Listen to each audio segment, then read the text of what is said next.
The screen lights up at 2 a.m., then again at 2:03. By morning, the notifications stretch off the screen. For a victim of digital harassment, a relentless smartphone is a source of profound, suffocating dread. Breakups are difficult, but often the communication doesn't naturally fade. Instead, a disgruntled former partner escalates their grievances into a constant, unwanted digital bombardment that invades the victim's personal space around the clock. There is a common assumption that unless a text message contains a direct threat of physical violence, law enforcement cannot intervene. That is legally false. A message does not need to be violent to be illegal. This diagram shows how UK law evaluates the situation. The law defines harassment through a course of conduct, which requires exactly 2 related, unwanted messages. Once that second text arrives, the sender has crossed the threshold into a criminal offense, providing the victim with the legal standing to pursue a civil injunction or a private prosecution. A vibrating phone in the dark is frequently just the first phase of an attack. Aggrieved former partners routinely escalate from private texting to highly public, systematic campaigns designed to destroy a victim's professional and personal reputation. Consider the case of John, a successful business consultant in Surrey, and his ex-wife, Sandra. Their marriage ended in a highly acrimonious divorce that left deep financial and emotional fractures. Sandra could not afford the same caliber of legal representation as John. She walked away with a legal settlement she felt was unfair, leaving her bitter and motivated to seek revenge outside the bounds of the courtroom. When the judge issued the final ruling, the formal legal process concluded. But for Sandra, the dispute simply migrated to the internet, a space where private grievances are easily weaponized into public warfare. Sandra initiated her campaign by extracting a copy of John's personal and professional contact book. She secured direct communication lines to the clients and colleagues who trusted him most.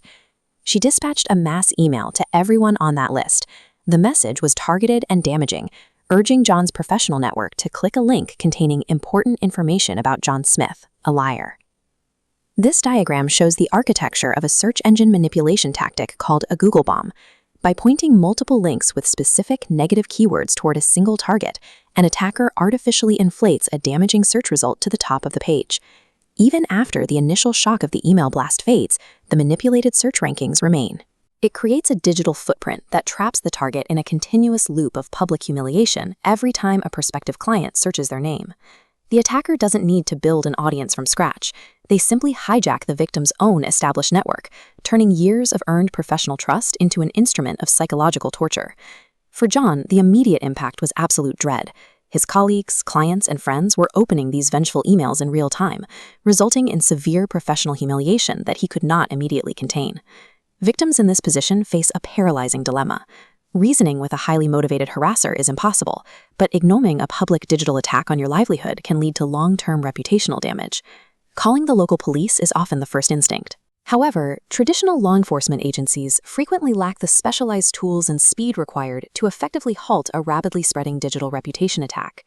John recognized that standard conflict resolution was failing him.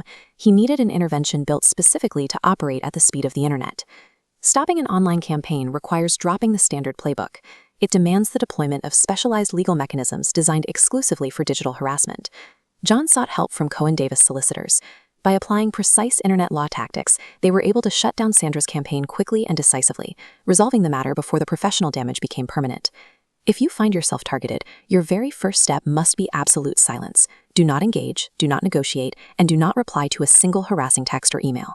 Instead of responding, meticulously gather your evidence. Screenshot every message, record every voicemail, and securely back up the files to a separate, offline drive.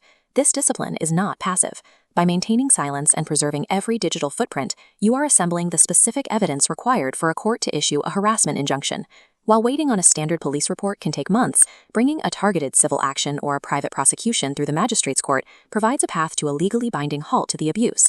A relentless digital bombardment from an ex-partner feels suffocating, but it is a resolvable legal issue with clear, actionable solutions. If you are dealing with online harassment, don't wait for the damage to spread. Contact Cohen Davis solicitors immediately to deploy lawyers who specialize entirely in the complexities of internet law. The internet gives a harasser an asymmetrical platform for abuse.